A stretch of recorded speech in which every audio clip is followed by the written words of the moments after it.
Bon alors bonjour à tous, aujourd'hui je voulais vous parler d'un composant électronique assez particulier. Donc c'est un composant qui est capable de créer du froid à partir d'électricité en fait. Donc ce composant-là on le retrouve généralement dans les glacières portatives en 12 volts. Donc c'est un composant qu'on peut retrouver pour quelques euros sur internet. Donc sa surface est de 4 cm par 4 cm. Donc là du coup je vais venir expérimenter ce composant, donc on va venir tout simplement voir à combien de température il est capable de refroidir. Donc du coup pour tester ce composant j'ai tout simplement une alim de PC. Voilà, donc du coup là j'utilise une alim de PC, donc voilà, c'est une alim que j'ai convertie en alim de labo. Donc ici j'ai du 12 volts qui va permettre d'alimenter le module. Donc là j'ai un énorme radiateur de PC couplé à un ventilateur pour le refroidir, car en fait ce module là produit une surface froide mais également une surface chaude, et si vous le mettez seulement dans l'air, en fait la surface chaude va prendre le dessus sur le froid et au final il va juste créer de la chaleur.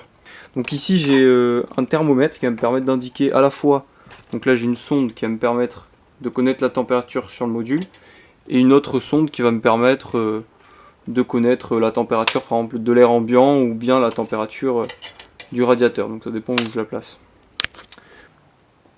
Donc du coup là je vais allumer l'alimentation. Donc dès que j'allume l'alimentation, le module commence déjà à refroidir, donc c'est instantané, c'est même assez incroyable, car dès qu'on place ses doigts, on sent de suite que ça devient froid en fait.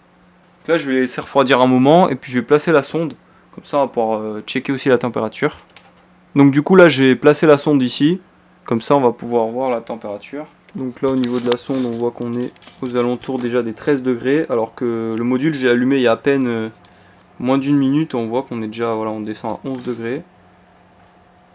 Donc là du coup vous voyez qu'on est à 26 degrés au niveau de l'air ambiant, alors que sur le module on est à 6 degrés. Voilà, donc là ça veut dire qu'on a une différence déjà de 20 degrés entre le module ici et l'air ambiant.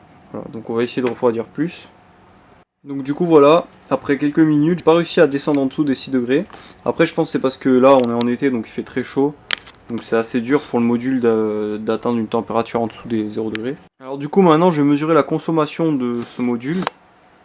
Donc là on voit qu'on est aux alentours des 2 ampères quand même. Donc voilà, après c'est un composant qui consomme quand même pas mal de courant et qui a un rendement plutôt faible.